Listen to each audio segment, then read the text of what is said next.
All right, guys.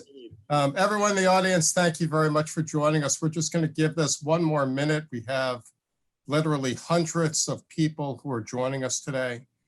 The enrollment had topped 400, and we just want to give a minute for everyone to get in their chairs. So hang tight, and I guarantee you there will be some terrific content for you to take away from this.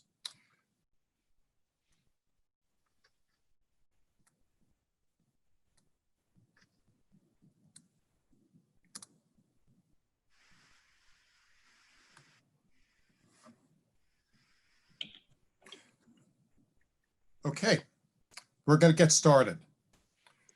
So firstly, good afternoon.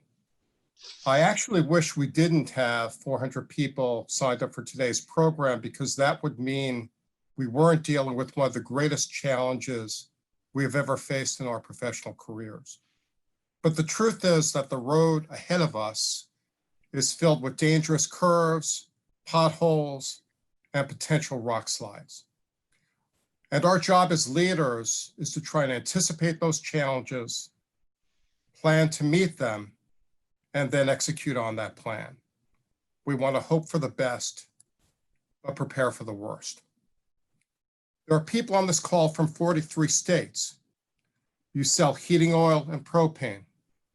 Many of you install or service heating equipment and appliances. Last spring, I would have said to you that some of you are in areas where COVID-19 outbreak is not severe. This fall, we are seeing it escalate everywhere.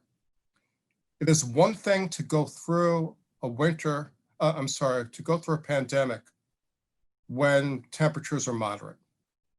It is quite another to do so when we're running full out, when it's 10 degrees outside, and our customers depend on us to keep them warm. The four panelists today work with over 500 propane and oil companies and have spent years serving the needs of clients and the industry.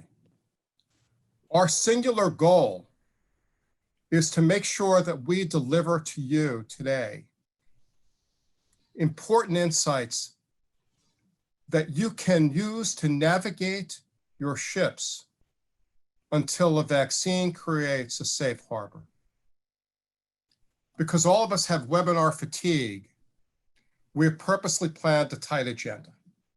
Each presenter will have approximately 10 minutes to cover those ideas that they think are most important for you to hear within their area of specialization.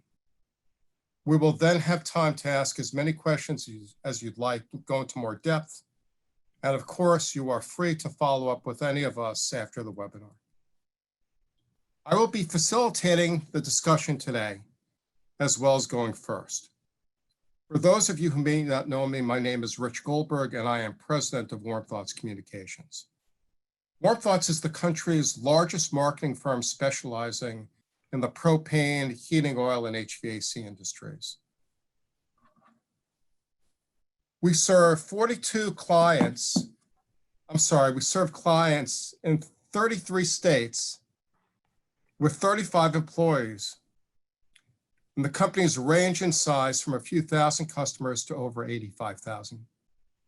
We now manage over 135 propane and oil websites, and that number will grow by another 40 this year. We implement consumer marketing for 16 oil and propane state associations that utilize NORA, PERC, or their own funds. And we've conducted research nationally into how oil and propane companies make their buying decisions. We generate literally tens of thousands of leads every year for companies using a diverse number of advertising tactics. And finally, Warm Thoughts runs a benchmarking program for companies that sell oil and propane, what we call breakthrough groups, which currently include 60 players. It is all of that which will inform my discussions today. My categories break into three buckets, and I am not going to be using PowerPoint for this presentation. I'm just going to be talking directly to you about them. The first is minimizing risk. The second is planning for what ifs. And the third is making lemonade out of lemons. In terms of minimizing risks, I want to share a story of a breakthrough group member from Vermont who circulated an email he got from one of his people, letting him know that the service manager of a competitor had tested positive for COVID. Of course, he had been in contact with each of his techs the week before. His entire tech group was forced to go into quarantine. And just like that, he couldn't run a single service call for 10 to 14 days. Another client a couple of days ago told me that his satellite office, he has 4 offices, had one of their CSRs come back from a church retreat and had some sniffles, which he chalked up to allergies. It turned into a slight cough the following day, and she went home. But the damage was done. 5 people, including the service manager and dispatch manager, tested positive. The office had to shut down for 2 weeks. 2 of their team may not be back for quite a while. A third breakthrough group member informed us that one of his drivers helped a friend paint a house. A week later, the driver got a call that his friend had tested positive. The driver had no symptoms but was tested, and in fact, he was positive. 3 other drivers were positive. The delivery manager was positive. One of them is likely not going to be back to work for the remainder of this heating season. The issue that we face, those stories are only going to grow. It is the reality we are living in now.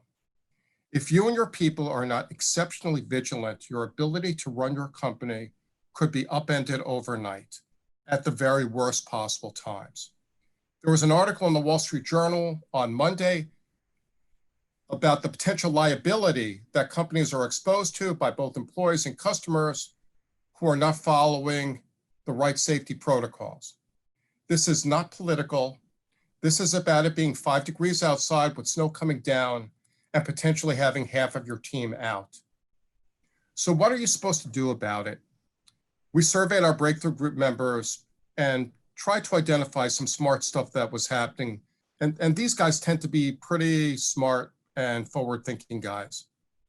So a couple of things that are emerging are that drivers need different staggered start times so they don't come in contact with each other. Congregating was great for camaraderie and morale pre-COVID. It is a huge risk now.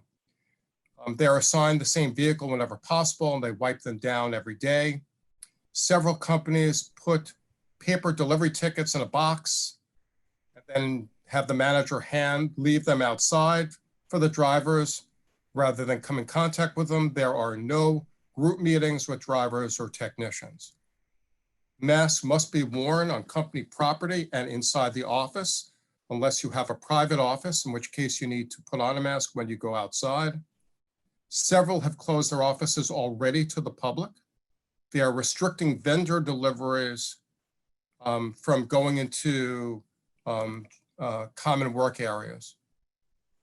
On the customer side, each customer who schedules in-home service calls are advised to remain at a safe distance of 6 feet away. They are told this at the time of the appointment, and it is sent out as an email reminder. And all of this sounds respectable and smart, but the devil is in the details, or rather the follow-through. For instance, you tell your people to stay home if they feel sick, and it reminds me of when we told our kids to stay away from strangers, and then you ask them to draw a picture of a stranger, and it doesn't look like the type of people who are going to actually abduct our kids. You have a culture that is based on toughness. These guys, especially your drivers and your technicians, take pride in not being wimpy, making deliveries when no one else sane would be out on the roads. So, and many of them, frankly, still have doubt that COVID is a real thing. So expecting them to suddenly contact you if they feel a little bit off and be reluctant to go in or go into other people's houses. In some respects, it's a little safer with the driver if you keep them isolated. If your people go into houses, it's really a problem. It can become extremely problematic right now. So you really need to work with your teams if you are not completely remote about erring on the side of caution. And at the same time, you need to make sure that you liberalize your sick pay on at least an ad hoc basis, because otherwise people who can't afford, because they've used up all their sick time, are going to be incented to hide when they have small issues. You also need to empower your techs and installers that if they go into a home and the customer is not socially distant or wearing a mask, they need to leave, right? Or they need to be trained to ask the customer to please put one on. This runs counter to their programming and many of our programming, which is to take care of the customer and make them happy. But at this moment, and I've talked to several companies who are saying we are having problems with customers following the protocol, they need to know that they can leave and at the very least have someone from the office call the customer before they go back in. They need to know that this is not a suggestion, all these protocols, but requirements. One of my clients, who's also a friend, Dennis O'Brien, is the CEO of Sail Energy, which is an oil and propane consolidator that has made acquisitions of four companies in the last 5 years. He put together what I think is one of the most comprehensive protocols I've seen for managing behavior throughout his company, and it covers almost all the vulnerable areas. And I asked him if I could share that protocol with you, even though he had invested many hours in thinking this through. His answer was, this is not about gaining a competitive advantage. Share it with as many people as you'd like, because we are going to have to cooperate and get through this together as an industry. And so if anyone wants that, if you email info@warmthoughts.com, just put protocols in the subject line. I will make sure to get that out to you, info@warmthoughts.com, protocols in the subject line, and we'll get you a copy of that. So the next bucket has to do with thinking through what-if scenarios. Right, our job as leaders is to anticipate the future and plan for it. And that involves thinking about what might happen so you are prepared to deal with as many as possible before being right in the middle of the stuff and having to make ad hoc decisions. So what are those what-if scenarios? Some of them came up, back in spring, but with somewhat less urgency because you weren't running full out. If someone tests positive in your office, what happens? How long is it before they can come back to work? How are you doing contact tracing? What are the protocols that other people need to follow? What will trigger you going fully remote in your office again? And are you set for that? Have you closed all the cracks that emerged last spring? It's possible that you will lose a number of drivers at once, as we saw in these other examples. And I'm sure many of you are trying to hire more drivers to no avail. It's really tough to find them. So what will you do in those circumstances? And one solution that's emerged is to contact friendly competitors or friends who are somewhat distant from you and create arrangements ahead of time that if you need help, those people, if they're able, will send you support. One of our clients in Connecticut, a great company, ran into an issue when the hurricane came through several months ago, and tons of people were out of power and generator calls were way high. They just couldn't keep up with the demand for generator propane. All the trees were down. He reached out and got 8 different companies who were friendlies to help him out, and it really saved his butt. It makes sense to have those conversations ahead of time and to have agreements drawn up so you can quickly execute if you need to. Finally, what if a tech exposes, or someone who went into someone's house thinks he might be sick or is exposed to someone who tested positive? What do you have to do in terms of your customers that person visited and over what period of time? One of our clients ran into this just recently. They didn't wait for for the employee to get the results back, because the results are taken 5-7 days or more in some cases, they contacted each of those customers and let them know the situation. And the customers were extraordinarily grateful that they had done that rather than waited. I would encourage you to think through that and other what if scenarios. Finally, I'm going to talk about making lemonade out of lemons, right? And some of this is based on absolute need, and some of this is based on potential need and opportunity. Number one is you absolutely need to get more email and cell phone contacts. We have clients who have 25% of their customers' emails. We have other clients that have 85. It is really just about asking. And you may find yourself in situations where you have to contact a group of customers quickly about some issue that is affecting the business. And if you don't have email addresses, you can't do that. It is very simple on every single phone call for a customer service person to say, given what's happening with COVID and our need to reach people urgently, what is your email and what is your best cell phone number to reach you? That will not only help you during this winter, it will help you in the future because frankly, eventually you'll have other reasons to communicate and promote. Number two, have to look at ways to generate more cash. Marty's going to talk about this more in a little bit. You are going to be more inefficient. If people are out, you're likely to be paying more overtime. Installations could slow down. Unemployment may start running out for customers, and you may have higher receivables. You are probably going to have to pay more sick time than normal. Now is not time to worry about losing a few customers who might be able to get something for a few cents less. Now is the time to start building in a greater cash cushion.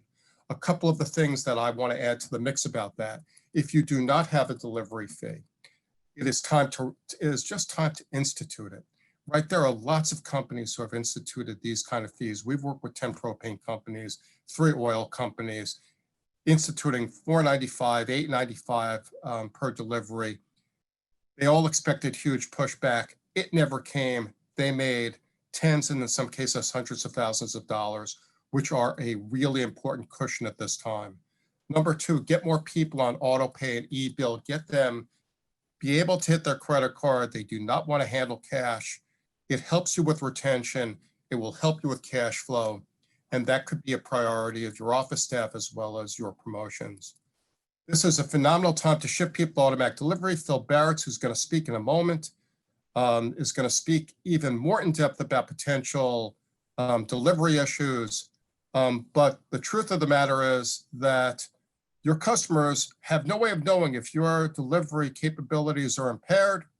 And so if you're a will call customer and they call up thinking they can get delivery in just 2 days and you're really stretched out, it is going to make them unhappy. And I would let your will call customers know that and get them on automatic delivery. And just as well, you need to let your automatic delivery customers know that if they are changing their patterns because they are working from home and they are using the heat more, or if they go to a second house, that they update you on that so you do not let them run out. Phil will speak to that a little bit more.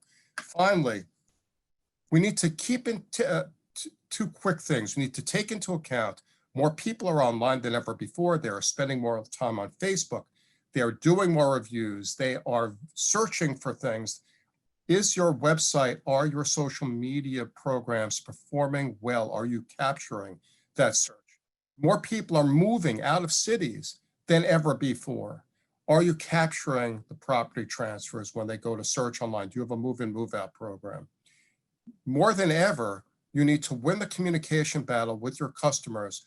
You need to over-communicate via email, newsletters, Facebook. They need to know you care about them, that you are keeping them informed, because you will need flexibility from them if you have to reschedule things. And they just want to know during a crisis that you are looking out for them and you care for them. Crises are a phenomenal way to build customer loyalty. And that's the last of my turning lemons into lemonade. And so with that, I hope there was value there, and any questions that you might have, we'll look forward to. Oh, and by the way, as David Chu just pointed out, if you're in Connecticut, you cannot institute any type of delivery fee. So if you're in Connecticut, strike that from your record, but everywhere else, you can do delivery fees. So I'm going to introduce, and it's really my pleasure Now I'm stepping out of my presenter mode and into my facilitator mode. Phil Barrett's from Angus Energy. And Phil and I go back 30 years. We actually started our businesses around the same time. And initially, Angus was primarily a hedging company. Today, Angus leverages its industry knowledge across a wide range of solutions that are designed to enhance profitability. They are involved with finance and budgeting, with hedging and trading, with business intelligence and analytics, and most recently have launched a revolutionary delivery optimization solution they call Adept, which promises to be a true game changer.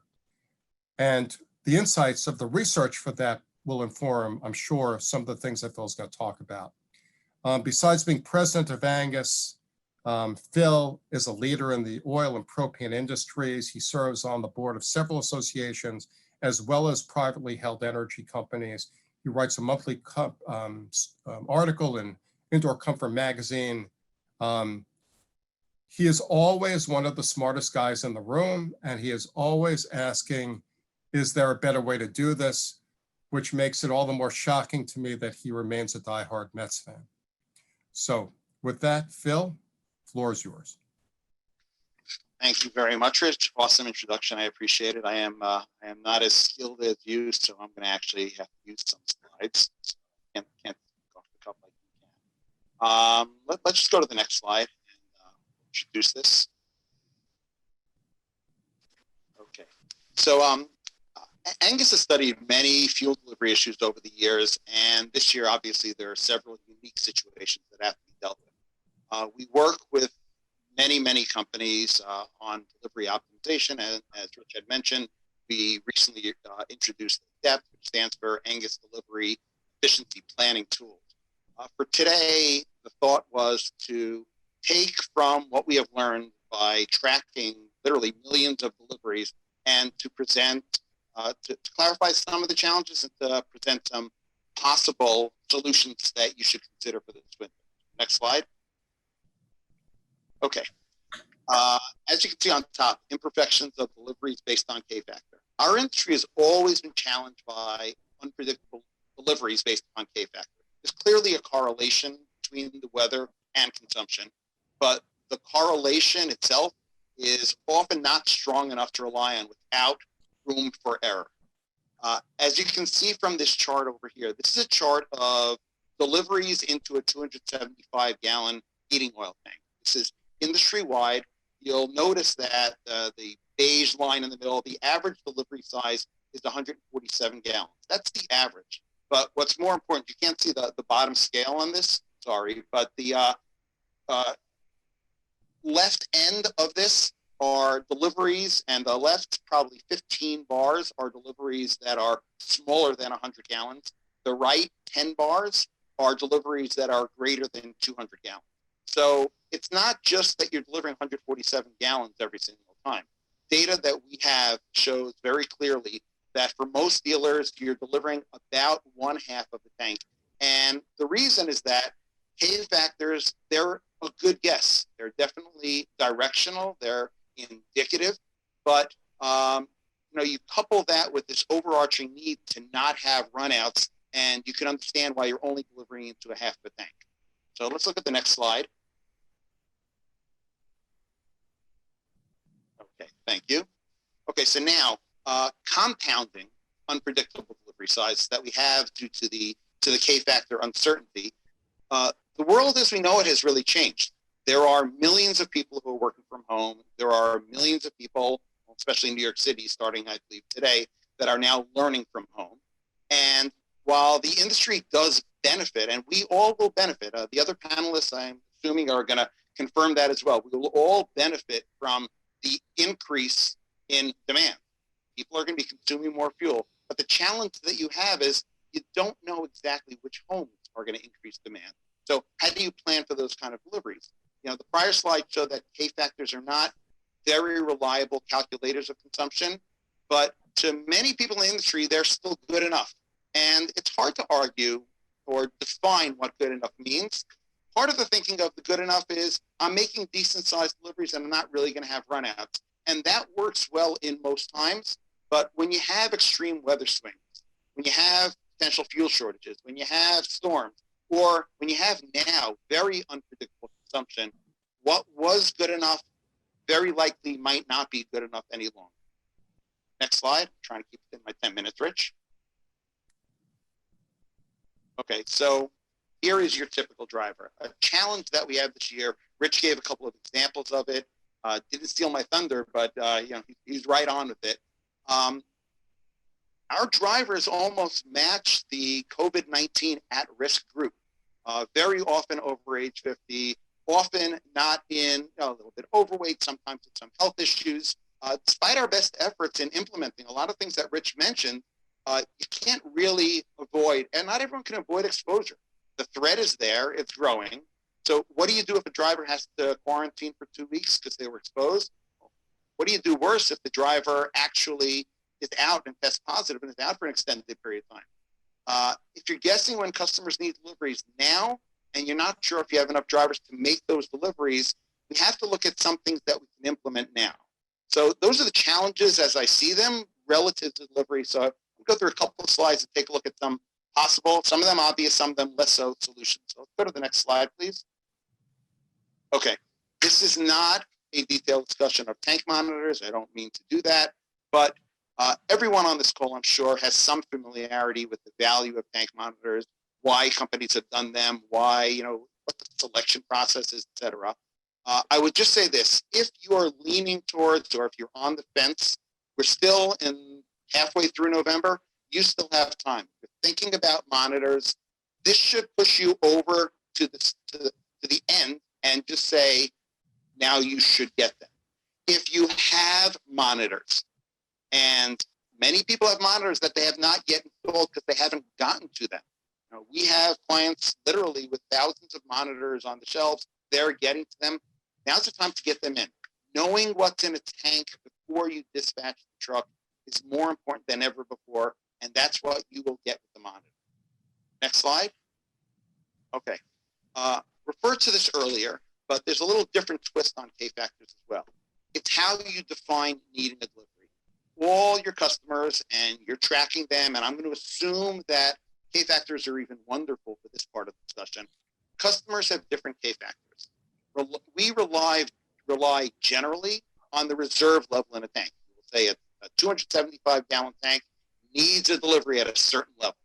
Okay, fine. It's easy. That's the way we put it into the back office systems. Back office systems are wonderful. They tell you when to make a delivery based upon what you told them is your delivery criteria. However, a customer with a K-factor of 12 burns fuel a lot more slowly than a customer with a K-factor of 4. And I don't think I have to make the argument. I think it's fairly obvious that a K-factor of 12 can go deeper into a tank than a K-factor of 4 can. Despite having the same tank size, we often look to make that delivery at that same predetermined level. So what we have to think about, what you have to think about, is this notion of how are you going to define the need for a delivery? Is it when a tank gets down to a certain level? Is it when they're down to a certain number of days left? Is it based upon the time of the year? Part of the depth in its optimization takes a look at delivery after delivery after delivery. You can't really pull that off by just taking a look at your next delivery, but you really need to start thinking how to implement differentiating between customers as you're planning for their deliveries, figure out what they can do and when they can have the deliveries. Next slide, please.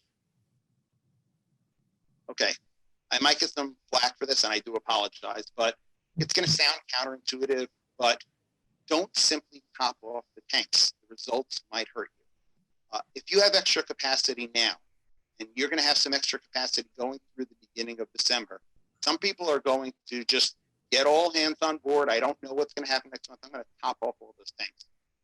The basic notion is I cannot get hurt by topping off tanks. Now, while you have filled the tanks, you've also most likely created a future false peak for your delivery operation, because the deliveries that you're making now in early December that might have been later on are now very often going to result in the next delivery being in January. And that's going to be problematic if Demand is already at the highest. Resources are stretched to their limits. It's really problematic. The unknown and unseen scheduling challenge that our industry has is that we consistently and only focus on the upcoming delivery. We budget for the entire year, we staff for the entire year, but we only look at the next delivery instead of all the deliveries for the next year. And next slide, not done with this part yet. I need to repeat, each time you make a delivery, it's going to impact the delivery that follows and the delivery that follows that. Topping off tanks today will result in no runouts tomorrow, but can really wreak havoc on your system going forward. If you pull too many deliveries up front and you push all these deliveries into January, you're going to be stressed. But what makes it even worse is there's nothing worse than having runouts in January and then realizing that you spent some of your time delivering to K factors of 10 and 12 and 14 that really should have been slotted in November or December, and maybe jumped the gap and not had their next delivery until February. It's really important that you just don't take on the attitude of, I'll fill up the tank, everything will be fine. Go to the next slide. All right, lastly, and this follows on what Rich said before, this is an all hands on deck issue for the industry. It's not just about the individual dealers. It's about our reputation. It's about all of the customers, all of the companies. As monitoring increases in adoption and optimization continues to benefit dealers, excess capacity is going to be something that changes over the course of the year, but we have to get through this winter first. There are going to be days where you have the extra truck, you have the extra driver. Let your friends, I mean, Rich pointed this out beautifully, let them know that you're there for them. It doesn't mean you don't compete with them. It's just that sometimes there are things bigger than competing over just a couple of customers. Lend them out, rent them out, whatever you need to do, because at some point in time, you might find that you have that need, and this way you're going to have earned the right to ask for it. Be upfront, push. If I have something, let me know. Then your ask will be received a lot more easily and a lot more friendly. Go ahead, one more, please. Okay. You can work, and in the future, you will work with fewer trucks and with fewer drivers. That's where the future lies. That's where optimization lies. It's all in there. You have to roll up your sleeves because we're in the thick of it. So now is not, let's do 5 years worth of planning, but you have access in your systems to more data than you can possibly imagine. It's sitting there. You need to get the information, kind of basic, and you need to reap the benefits of the information.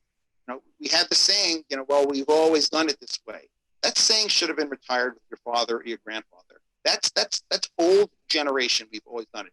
It's time to move forward, and it's time to embrace what's available now. I believe that's all I have, Rich, and I kept it under 10 minutes. Okay, thank you. Thank you, Phil, very much. Really appreciate it. And obviously you've made a career of contradicting some prevailing wisdoms, and it'll be interesting to hear if any of our audience would like to dig in a little bit more with some of the things that you were recommending when we go to questions. My next opportunity to impress you has to do with Marty Kirschner, and Marty is the director and chair of Gray Gray's energy practice. Gray Gray is the energy industry's leading accounting and business advisory firm.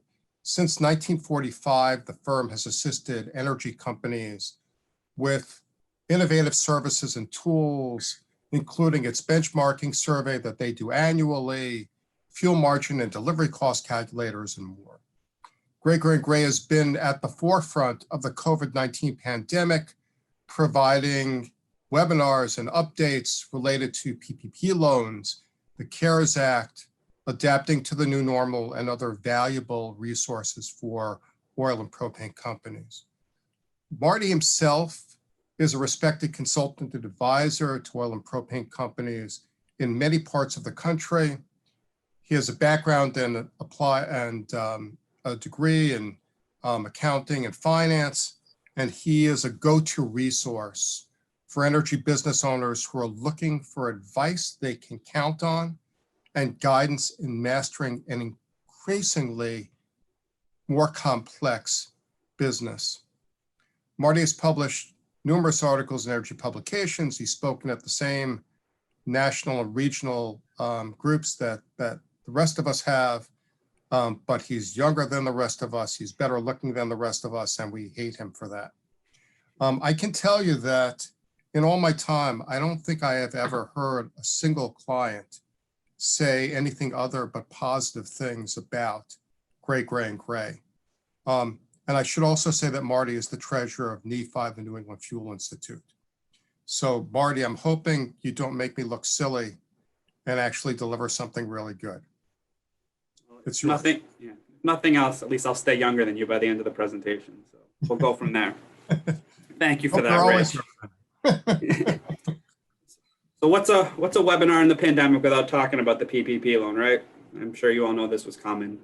So what I wanted to talk about today were some of the things that are at the forefront of a lot of business owners and CFOs and controllers' minds going into the end of the year, which is how do we account for this loan and what are the tax implications as of today? So I'm just going to go through at a very high level what's going on as of today. I can't predict the future. I think we all can agree that there's just so much uncertainty going on with the election and the political landscape that to make a statement today, I think would be irresponsible. And so I take it to you to take this information and use it to the best of your abilities. So from an accounting standpoint, there's two methods right now to account for the PPP loan. I'm going to start with the second one, which is your traditional debt accounting. You have a loan on your books. You would accrue for interest on that loan based on the terms of the loan agreement, which in this case, it's a 1% loan. And you cannot record that forgiveness of income on that debt once you've gone through the application process until you've been legally discharged. So it is going to stay on your books until you're legally discharged. Now, based on the rulings right now with the SBA, if you send in your application, I believe the SBA has 90 days to turn around the forgiveness process and let you know. So, your clock kind of starts at that point and you should start accruing interest. And once you've got your interest accrued and then you get the letter saying you're forgiven, you take all that and you record it in income. Now, I'm going to assume that most everyone on this call isn't going to see forgiveness until 2021. There could be a few of you that get it in before the end of the year, which is great, but that's the debt method, which is under the traditional accounting guidance. The second method, which is a little unique, really came from the nonprofit sector, which is really what's considered grant accounting.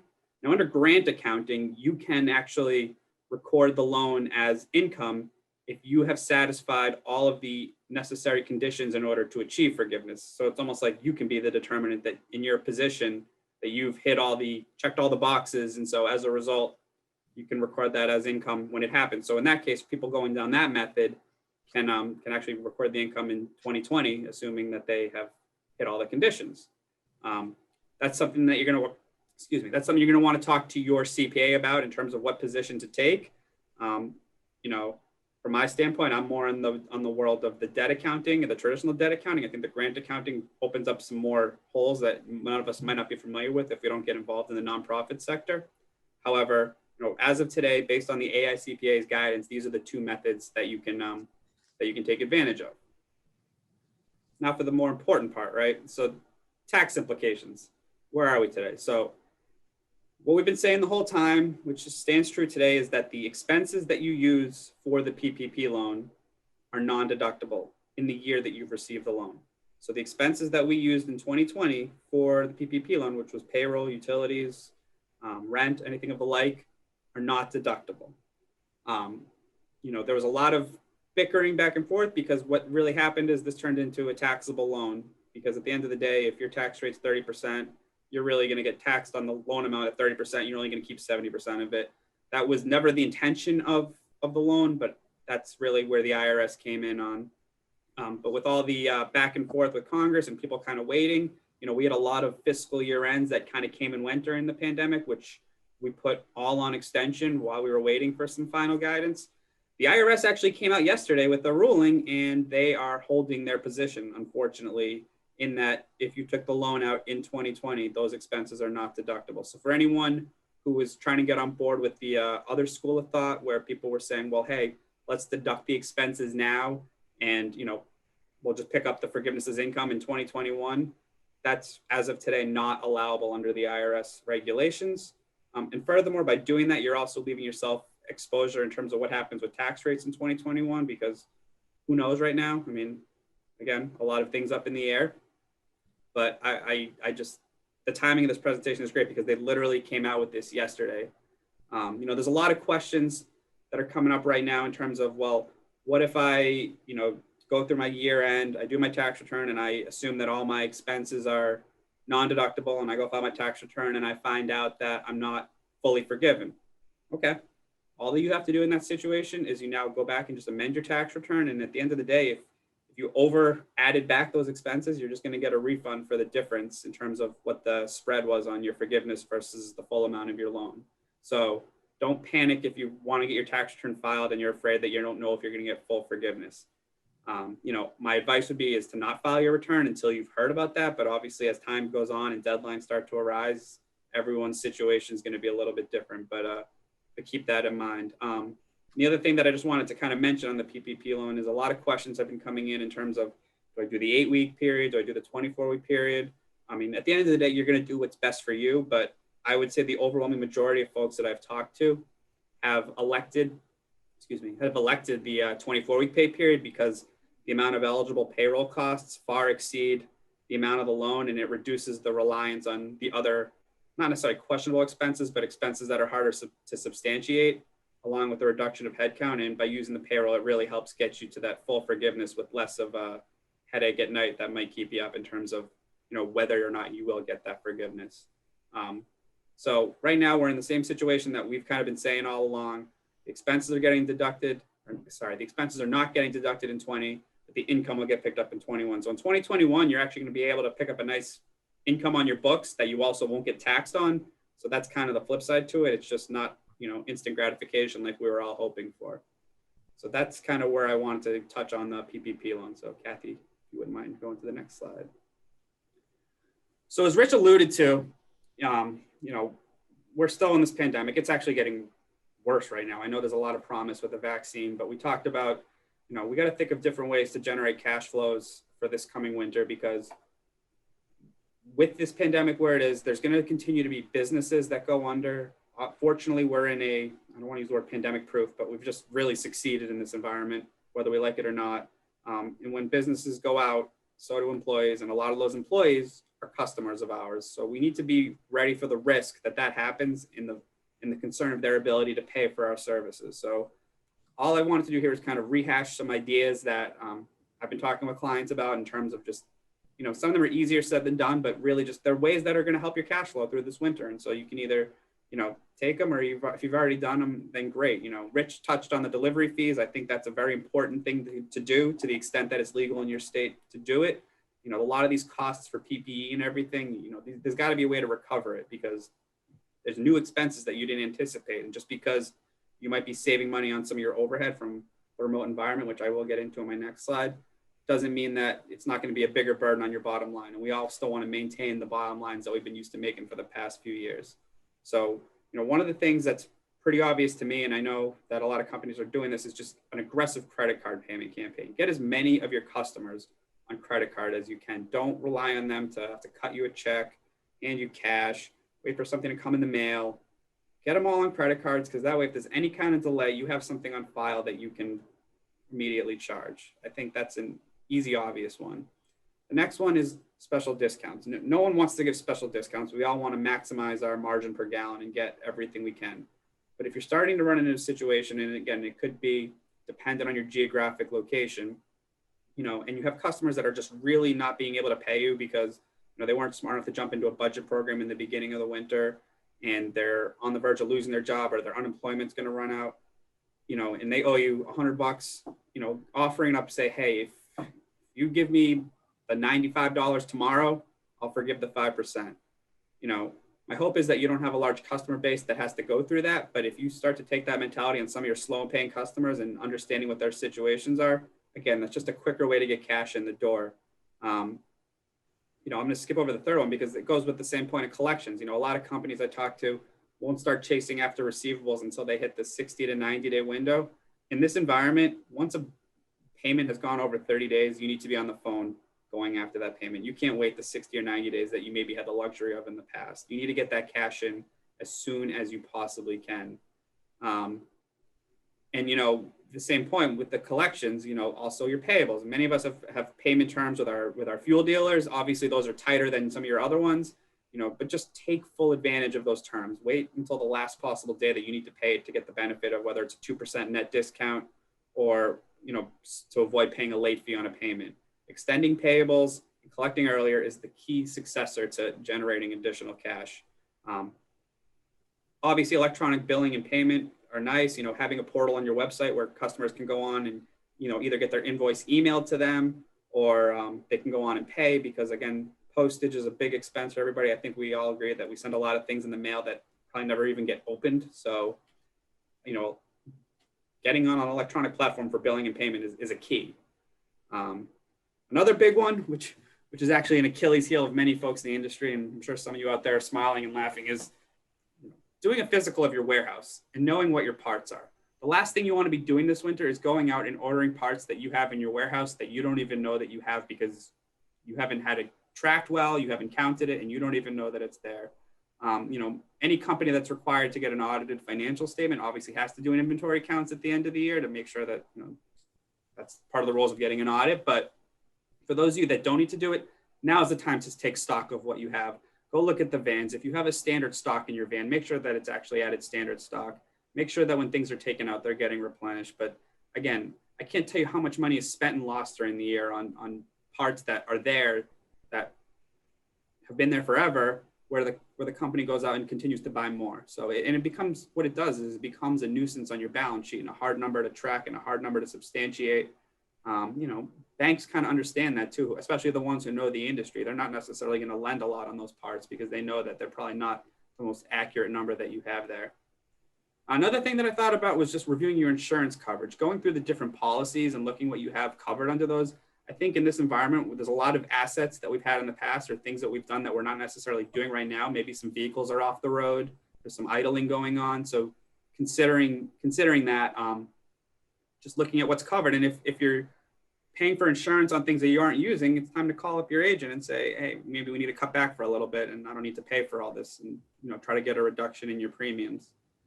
And then the last thing is, interest rates are still low. They have not gone up. I don't know when they're going to go up, but I can't see it happening in the immediate future. So if you have any higher or above market interest rates on your loans, now's the time to go and refinance those to a better rate. I see it happening all over the place right now, but that's the best way to reduce your debt service. And again, another key indicator to generate cash flow for the winter. So those are some of my high level ones. Some of them are obvious. Some of them I've talked about, but I just want to kind of ingrain them into your head because I really think they're important, and there's no magic wand that's going to make cash fall from the sky. So these are the kind of the things that you need to do.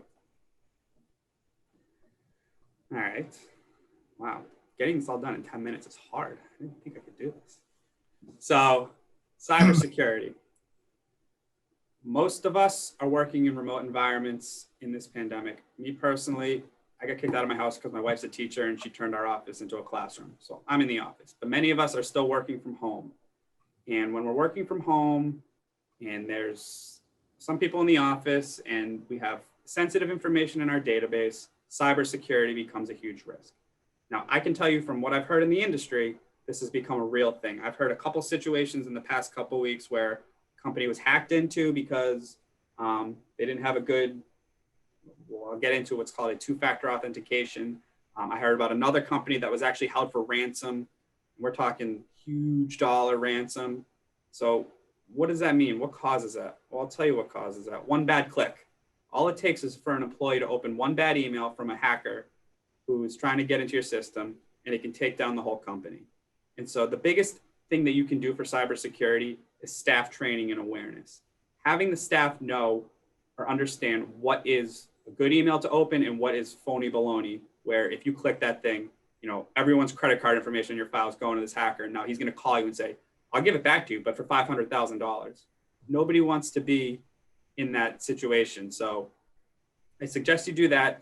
Tested system backup is, making sure that you have a server. There's 3 places that you need your server, which is one's on-premise, one's off-premise, and one is in the server. By having your system backup in 3 different situations, it prevents the ability for a hacker to get into your core data. Lastly, response preparedness, having a WISP, a written information security plan. So what that is it details the organization's security controls, policies, procedures, and it helps as a Bible for when a hacker gets in or a breach occurs. This is how the company is set up to prepare. Every company should have this. Some states require it by law. All I want to say is I cannot stress how important cybersecurity is right now. And so, we've been getting a lot of phone calls on this, helping a lot of clients. We have a team here dedicated to doing cybersecurity assessments where we can go in and look at your cybersecurity environment and help make sure that you're set up nicely for this winter to make sure that a hacker isn't going to get in there and put you at risk, because it's not worth it. And that's all I have to say about that. So I apologize if I went over my 10 minutes. Marty, thank you. That was filled with helpful, solid content, even if you were bringing us bad news about the IRS, and we hate you for that. We're going to shift. I do want to put out something on cybersecurity that came up from our breakthrough groups. There was an interesting program, I know Marty, your group uses this as well, called Know Before, that several of our members use, which is inexpensive, and it's a training program online for your people about recognizing what's phishing, what's potentially bogus email, and then they actually test you on it. They send fake ones to your employees and see whether they click on them. Yes, I highly recommend that. And if anyone has any questions about Know Before, they can email me after the presentation. Great. All right, so Steve Abadi is batting cleanup. And that's a great place for him to be, because he's really going to focus on one of the aspects of this that affects companies, especially who are buying or selling businesses during the pandemic, and how these circumstances might impact them. But also a lot of the trends that he's seeing go well beyond just those kind of buying situations, and really should affect how you look at creating value in your own company. Steve has his finger on the pulse of the retail energy acquisition market, propane companies, oil companies, HVAC companies. He's been in the industry for 30 plus years, and he's been involved with over 250 energy business transactions. I know that they attract an average of 5.8 offers per company. That's an amazing example for people who are selling. And I really do believe that no one knows this segment of our industry better than Steve and his team. And often people just refer to him as the acquisition guy. Steve and Cetane do much more than just represent sellers. They have performed hundreds of financial and operational evaluations for propane and oil companies for various business purposes, including transition planning, stock gifting, buy-sell agreements, legal matters, and bank financing. They understand what makes energy companies profitable. And also the Cetane team now particularly includes a bunch of the most experienced and respected advisors in the propane and heating oil industries. And that company is growing dramatically. More than that, to me, Steve is a good friend and someone I trust implicitly for his expertise and his genuine interest in protecting both clients and the industry. And plus, he had the good sense to hire a really cool marketing firm to do his new website. And so with that, Steve, what can you tell us about this aspect of COVID this winter? You're muted, Steve, so it would be good to unmute. Okay, how about now? There you go. Can you hear me now? Thanks, Rich. I appreciate that introduction. And yeah, the team has really grown in the last 2 years. The business has grown, and we think we give a lot of value to our clients, and we're going to continue to do that. So there's a couple subjects that I want to cover here. I'm trying to keep it more towards COVID. I've done many presentations on business valuations. I'm going to kind of skip over a lot of that. I just want to do a brief overview that companies are valued on a multiple of EBITDA or operating income, which is adjusted, normalized, and projected. The new owner will project that, and that's how they come up with the value of the business. The big takeaway on this slide is normalized. Normalized for weather, we know, normalized for margins. When prices go down, maybe margins jump up or vice versa. But how do you normalize for a pandemic for some of the things that we're seeing here? I don't have an easy answer. It's a company by company basis, but it's something that needs to be looked at. So you can go ahead, Kathy. This is a slide I've used in many presentations, but I wanted to highlight some of these items. What's that multiple based on? It's based on these value drivers, but I'm only going to talk about the ones in red. The customer makeup. This is important. We keep talking about residential businesses, but people who are big in commercial, agricultural, when this thing started, we had some farmers that some dairy farmers that didn't have enough milk. And we had other dairy farmers that were dumping milk because they served the commercial market and all those commercial locations were closed. So you really need to understand your customer makeup now more so than ever. So that's causing value drivers. Restaurants is another example, as well as areas, like an Orlando, that's a big vacation area as an example, any kind of hotels, you got to take a serious look at that and valuing those businesses. COVID compliance, this was number 20 on my prior list, and I moved it up here. When this thing first started, people weren't even asking. We had companies on the market, they weren't even asking what your protocols are. But now everybody's asking. Because it's risky, to the point that you mentioned earlier, Rich.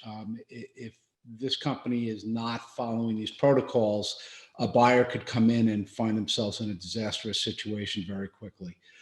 The competition for assets, we're going to get into that as far as what's happening in the acquisition market in general.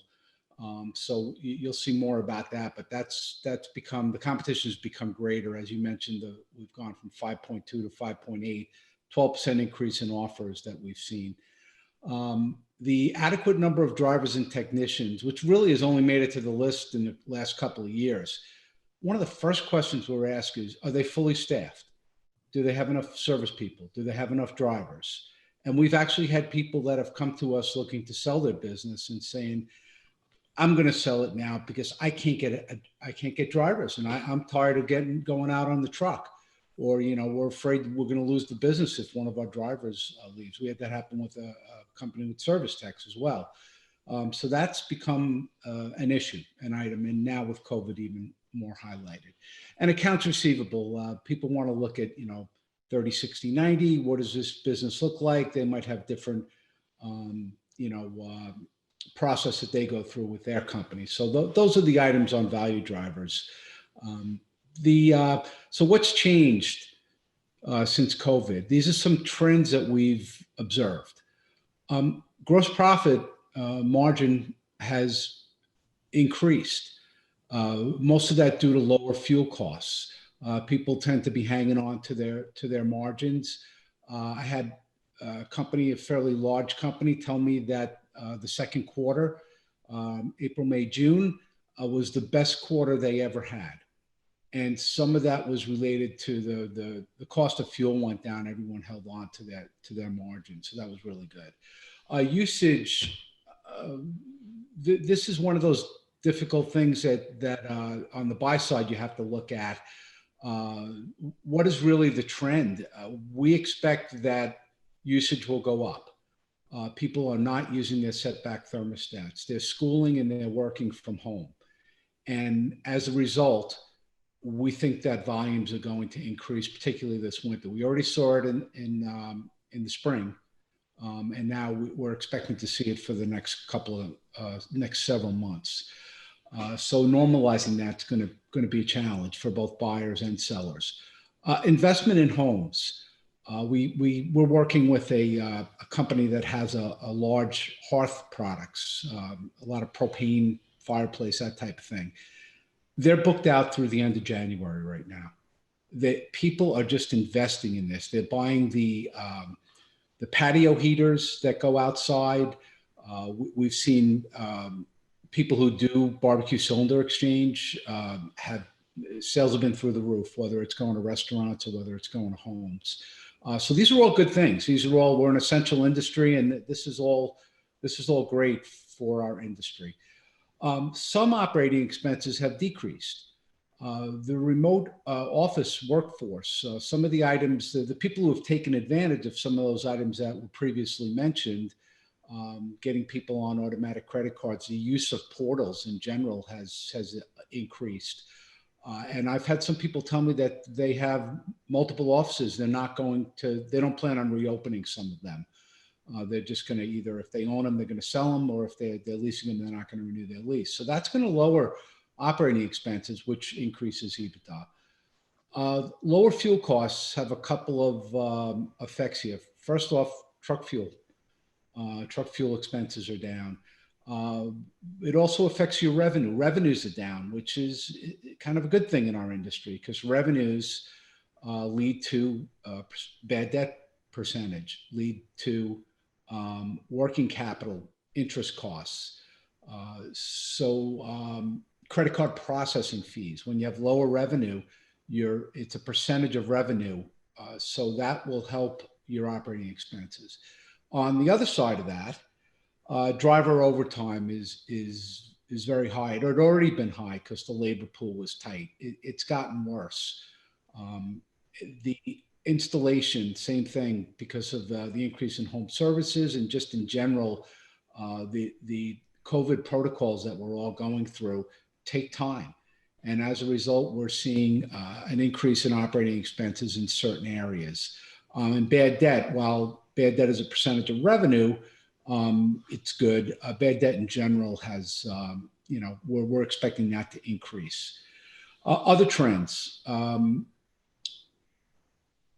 This is the same slide. Did I get? Okay, here we go. Thank you. I think I duplicated that slide. Cash flow has increased. Accelerated and bonus. This is mostly related to acquisitions or the purchase of capital expenditures. Accelerated and bonus depreciation. If you do an acquisition, not only can you write off 100% of the vehicles, 100% of the propane tanks, if your tax basis is zero, and Marty can jump in if he wants on this, but you can actually go back to last year and get a refund from last year, and you can carry it forward. Now that's going to slowly phase out. I think next year it's 80%, but the government has wanted to pump cash into this economy. And one of the ways they're doing it is through accelerated and bonus depreciation. Lower interest rates, very, very interesting. This is, as we're going to see in a minute, causing upward pressure on values. We're down around 2% from where we were 2 years ago. That has put cash out into the market. People are refinancing their hard assets, just like people are refinancing their homes for better mortgage rates. People are refinancing their loans, and it's causing more cash flow into the market. At least if you're not doing it, you should be. Tax rates. This is interesting. Marty and I did a presentation 2 years ago on the new tax laws, and it looked like 12 to 18% more after-tax income for owners because of the new tax laws. We saw values get pushed up a little bit, not 12 to 18%, but there was definitely upward pressure on that. But it has put more cash into the market. And then the cash from the PPP loans. This is, feeding, this came as cash into the market. So cash flow has definitely increased for most marketers. Banking. Slow. We are seeing, these guys, our transactions are being held up for 4, 6, 8 weeks, mostly due to banking. There's one other thing to understand about these PPP loans. We kind of touched on it a little bit. We had one company, our client, who was a seller, and the buyer's bank said you cannot distribute their you can't distribute 100% of the purchase price. It was a cash transaction. You can't distribute it all to the seller because they have this PPP loan outstanding. And they made us put the the PPP loan in escrow till my client was able to get forgiveness, which I'm not even sure he still has yet. The other thing is we just our last deal that we closed on, which got delayed almost 8 weeks because the buyer's bank said, well, wait a second, you already have a large loan out there. You want to borrow some more money to do this acquisition. They were very concerned. So they ended up working it out where as soon as they applied for forgiveness, their bank was able to give them the term loan to do this acquisition. But it was touch and go there, whether they were going to have to wait for forgiveness. So banking is an issue that should be looked at. Keep good communication if you're on the buy side or the sell side with your banker and find out what's going on as it relates to PPP and to COVID. The current acquisition environment, buyers, as I mentioned, are looking for fully staffed businesses. If they're not fully staffed, they're very hesitant. There's an upward trend in earnings. People aren't exactly sure how to adjust for that, like you would adjust for weather. But it's definitely pushing values up. And a lot of times people look at the 3-year, what's your 3-year margin, what's your 3-year gallons, what's your 3-year weather adjusted gallons, whatever it is. So we had 2 pretty good years, 2018 and 19 were pretty good, particularly on the margin side. And now, 2020 looks like it's going to come in really good too. So we think that's going to, that the E of the multiple of EBITDA, the earnings for most businesses will be up. Interest rates throwing off extra cash, pushing up values, as I've mentioned. We talked about taxes that may change, particularly capital gains. Biden would like to go to a ordinary income. Right now, top rate being 37%, as opposed to 23.8 capital gains. That's 13.2% more tax if capital gains changes over. We're hopeful that won't happen next year. We're not sure whether they'll do it retroactive or not. We're not even sure they're going to get it through. We don't even have the government isn't fully settled out yet from the election. Depreciation, as I mentioned, is throwing off a lot of cash, and people aren't paying taxes when they buy companies because of this accelerated depreciation. So it's pushing values up. PPP money is available, as I mentioned. I think we got one more slide. Very interesting. We're getting a lot of calls from private equity groups looking to invest. There's a couple different types of private equity. There's private equity that are in the industry now. There's private equity groups looking to get into the industry.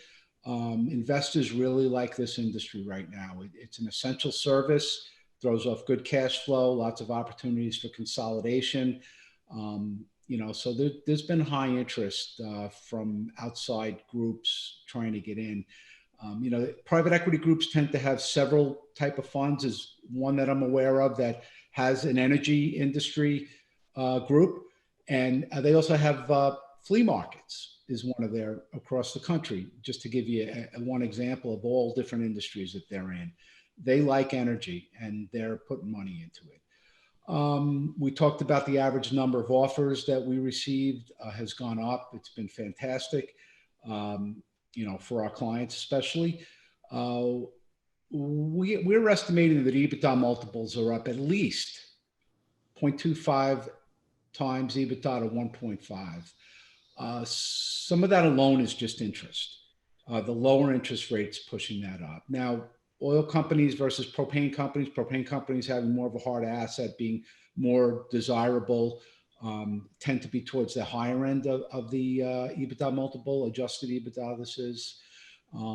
So we're definitely seeing that, particularly from 2 years ago. There are a lot of buyers out there and a very good supply of sellers. At least that's what we're seeing. People always say, is it a buyer's market? Is it a seller's market? We're seeing a rare instance when we have both of that going on, which is great for our company and for our clients as well.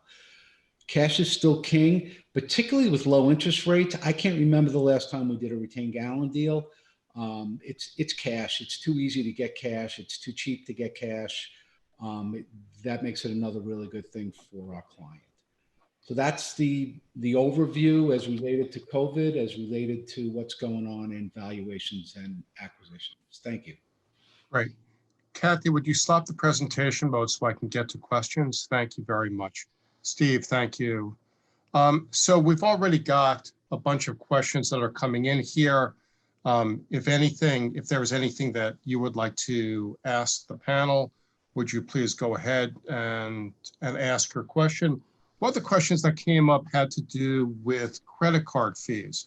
If, both Marty and I mentioned that it was an opportunity to increase cash flow, I also mentioned that it enhances retention of customers. The question, but as Steve mentioned, you have to pay for that.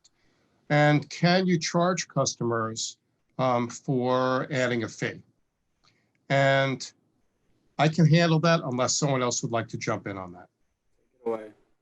Okay, then I'll do it. And the reason I can do that is because I reached out to my good friend Larry Richmond, who runs Richmond Financial Services, was the founder of Habitas, and he clarified a couple of aspects, which is it's tricky. You can't, and there are regulations associated with it. You can't really call it a credit card fee. Companies get around that by charging convenience fees. Other companies, and it has also to do with the software that you have, et cetera. Feel free to give Larry an email at Richmond Financial Services. I can tell you this, however, regardless of whether or not you're charging, you have to pay some extra money to get their payment, get more people on credit cards.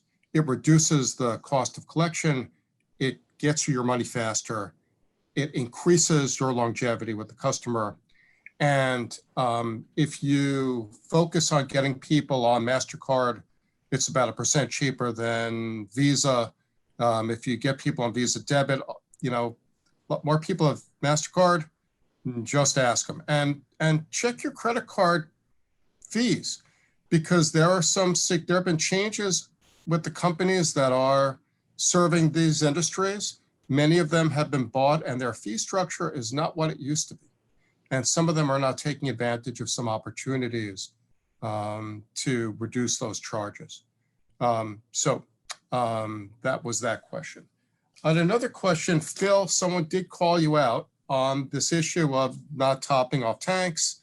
And is that a blanket statement, or, on a practical basis, if you're not getting ahead now, how are you gonna, and you run into a problem, shouldn't you just be stuffing it while you have the guys in case something were to happen? And so what is your answer to that? It's certainly not a blanket statement, but I can give you an example. I mean, crazy to stretch the point. If every single one of your tanks were magically filled today, what would you do tomorrow? And forgetting that, what would you do in 60 days from now when they all need to be filled up again? So that would be abroad, that's not going to happen. But a better example might be simply, if you have a customer X, who is due for a delivery sometime towards the end of December, and they happen to be a high K factor, and if you look through your numbers, roughly 1/3 of your customers, typically speaking, will have a K factor of 8 or higher. So let's call those high Ks. If you have someone that's set for delivery sometime towards the middle of December, when you have ample capacity, odds are that their next delivery will be later in February or maybe into March, depending upon how far north you are.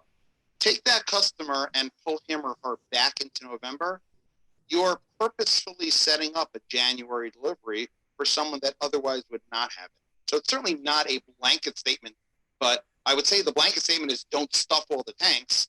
But I would say that you need to be smart. You need to be strategic about it. Circling back to my last slide, the data's there. It should tell you who should get pulled earlier, and it should tell you who shouldn't be pulled earlier. So I'm sticking with my statement.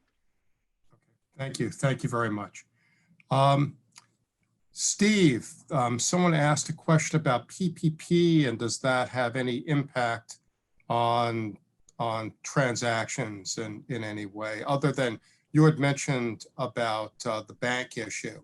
And also, I think you've also mentioned about generally problems with banks being overloaded and how that's impacting things. Can you speak to either of those?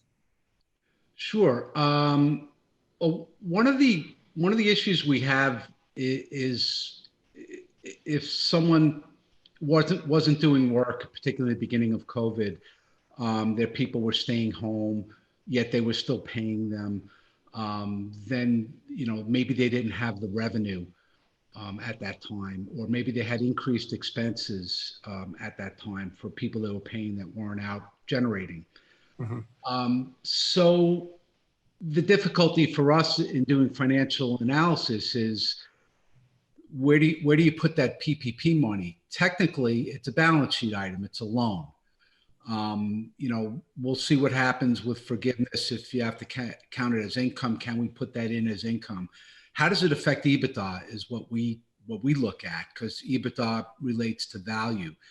The real answer is we're not sure. What we've been doing is we've been documenting it, and we've been talking with potential buyers to say, hey, listen, we know they took a little dip in their numbers, but look at the money they got from PPP. That more than makes up for it. We can't just add it to the bottom line, because then it's not credible. Okay. So we're still up in the air. Okay, great, thank you.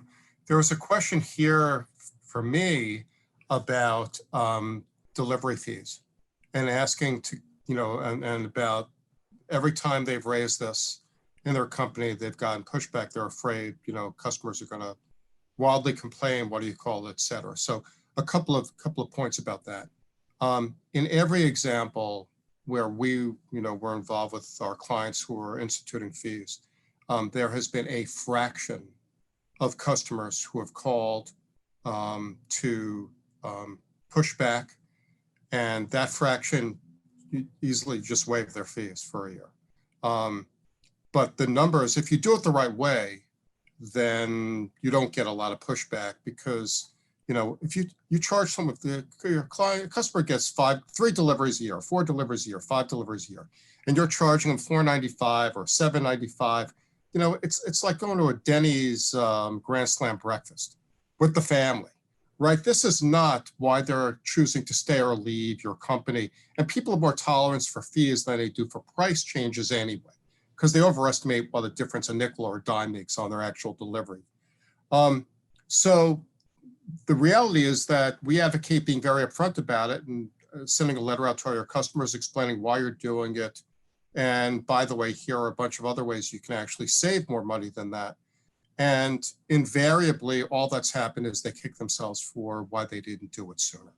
So I'm happy to talk to people about this. This is not something we charge a lot of money for. I'm just telling you, there is virtually nothing you can do that will inject a permanent improvement in your cash flow, and also, obviously has ramifications if you're ever buying a business and you show your cash flow to the bank, or selling a business. But just for those of you who are thinking nothing about that, running your business, it is really something to consider this year. And Rashad from Angus Energy is chiming in that he's seen the same thing on their Angus Finance side. They've seen the same experience with, when they're working with their clients. So there is another question that was raised, and it was someone who asked about, they raised the point that I'm going to ask Phil about this, or any of you other guys can chime in the electric industry, there's a lot more history of cooperation during crises. You see this when people are sending trucks down to Florida, utility companies do this. Is there a way of doing it in a way that doesn't show weakness to competitors? And by the way, my idea about setting up arrangements with friendly competitors or others about swapping drivers or getting their trucks and drivers in, paying them to come in if you really need it, came from Teresa Lavoie, who's a member of one of my groups. She is at Bantam Wesson in Connecticut, and she came from the utility industry where this was commonplace. So Phil, is there something you want to respond to about that? Yeah, I would say it's a great question, and it circles back to what we had said earlier about doing it before the season. If you show up January 20th and you call one of your competitors and say, I'm in a bind, yeah, that may or may not, but I can see how that might show weakness. You need to do it now while there is no need. well, everyone is going to have this little bit of a kumbaya, everybody should get along. You had mentioned earlier the notion, Rich, of collecting email addresses and cell phone numbers, et cetera, et cetera.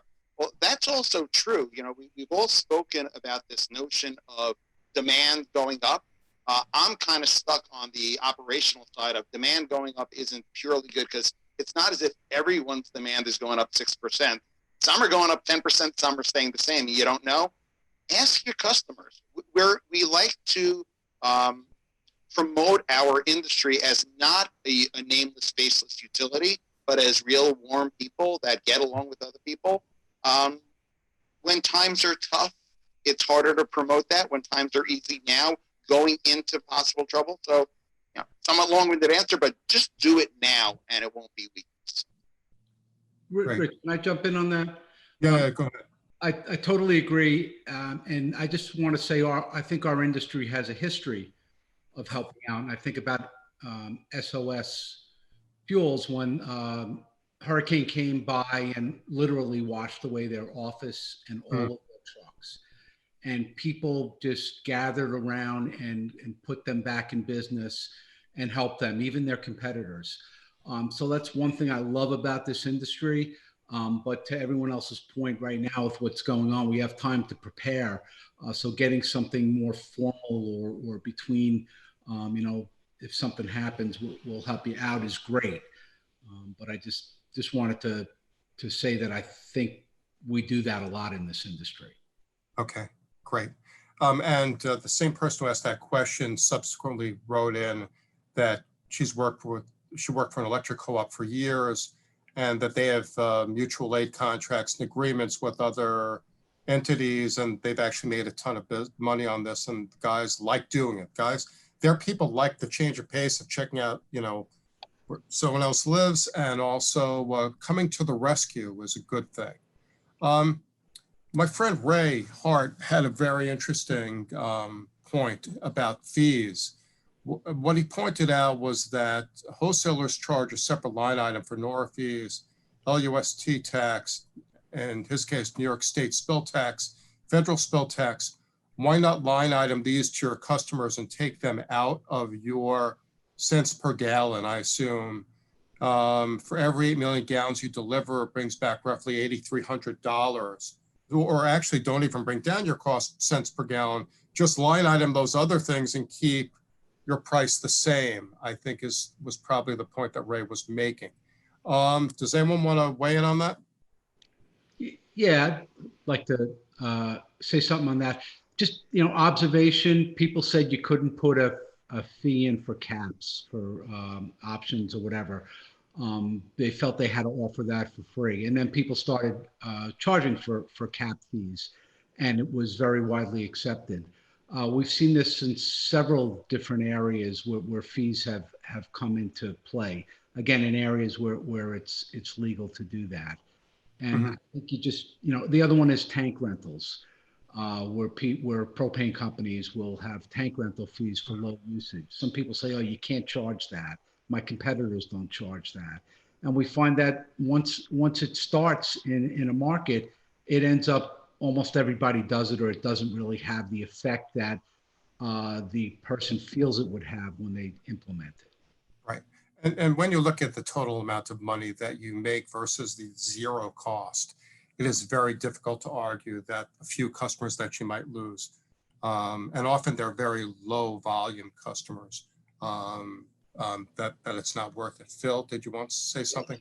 Just add one thing. I mean, along the lines of what we've all been saying, the notion of opt out. You know, you're talking about if a customer isn't happy with it, they're going to leave. I'm saying if a customer isn't happy with it, let them opt out. What percentage are going to opt out? 2, 3, 5? That just really means that you're collecting from 95, 97, 98%.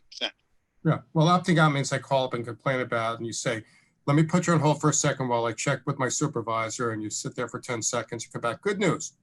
Exactly. I did want to point out that Eric DeGesero, the executive from the Fuel Merchant Association, New Jersey, actually raised a question that with Ray's point that those fees shouldn't necessarily be line items on his bill. And I'm going to let Ray and Eric, who know each other, work that out, because we can't figure that out on this call. But Ray's point about line iteming is a really interesting one.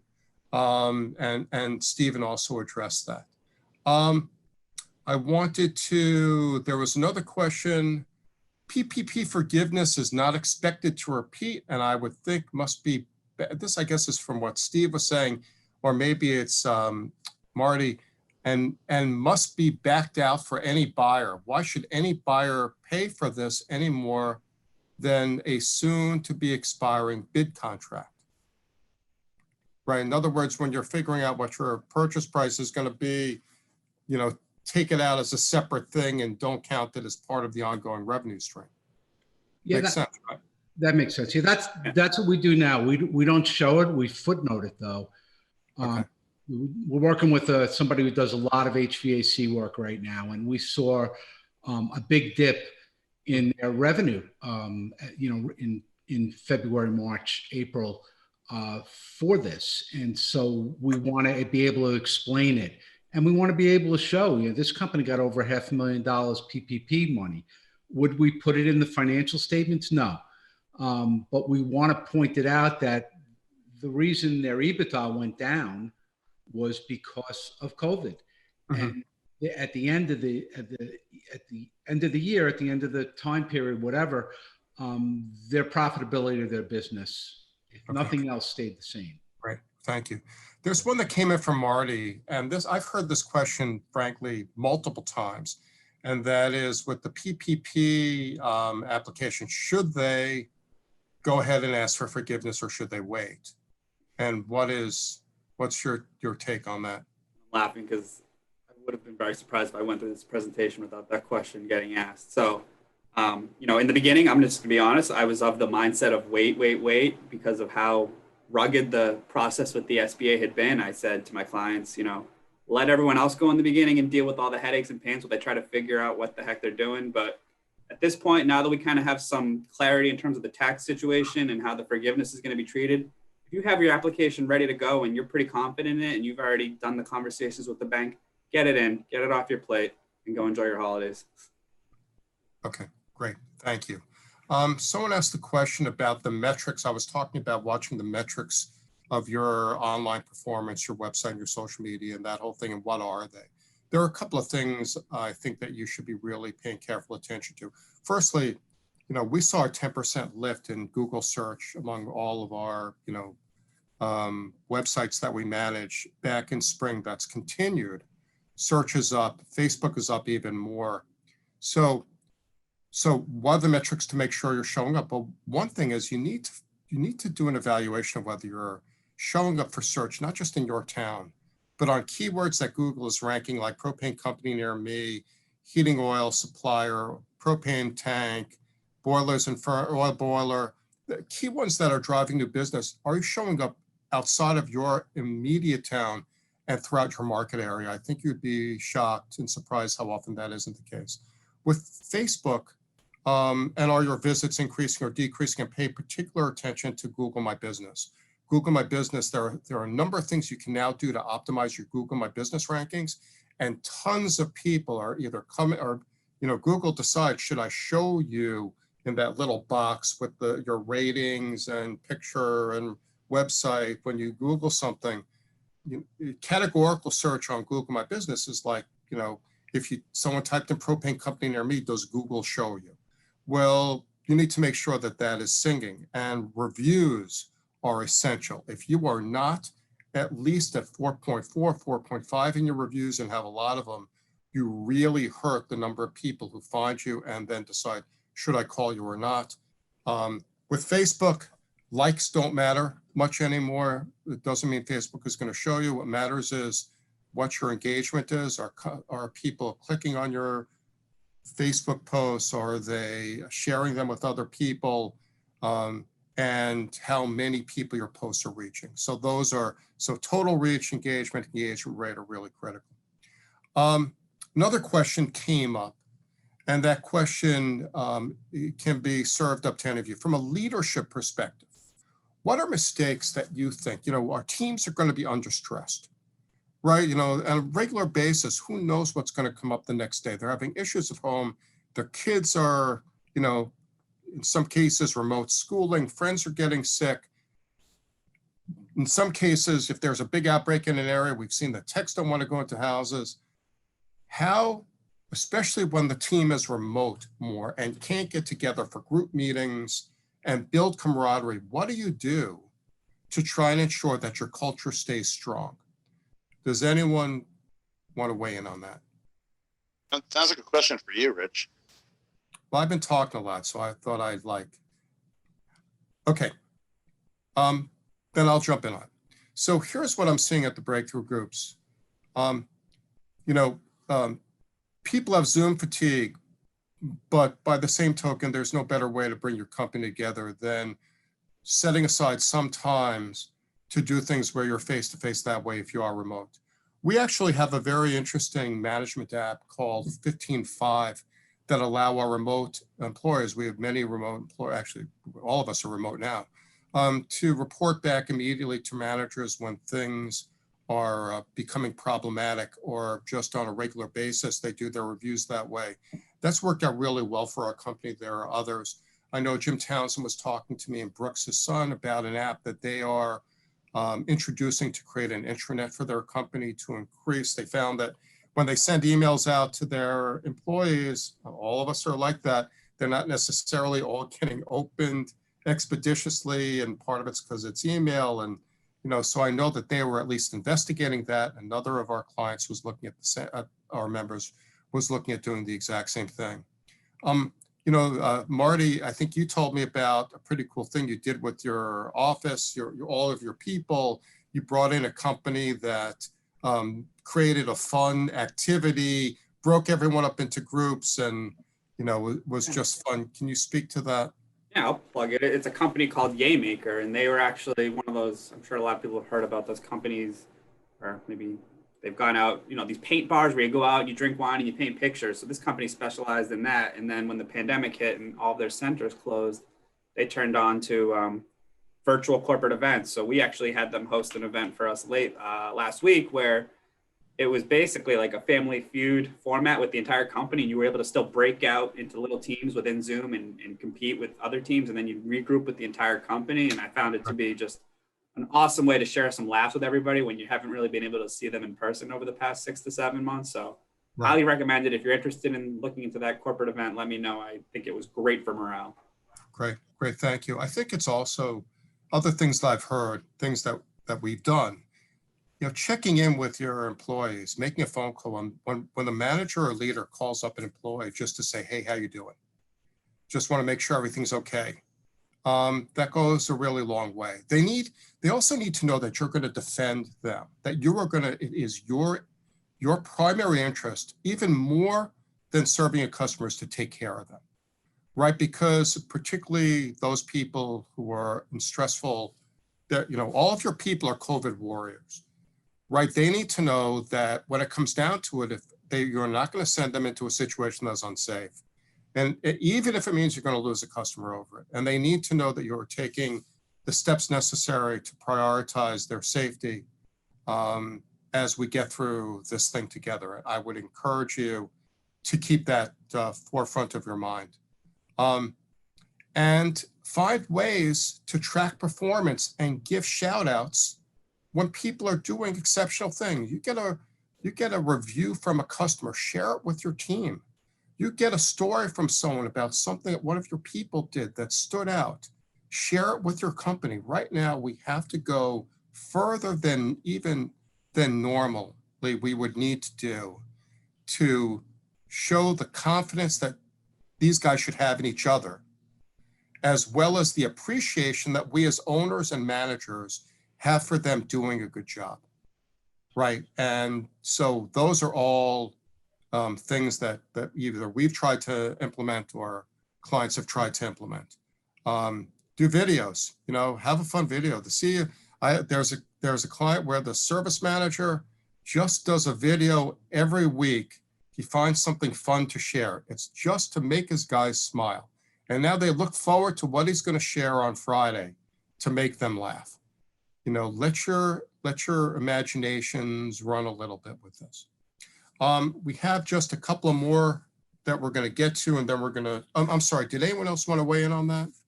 Steve, you work with a lot of companies. Is there anything you've seen that's impressed you? Or I know most of your people don't particularly like you, and so there's not much you can do about that, but anything you've seen?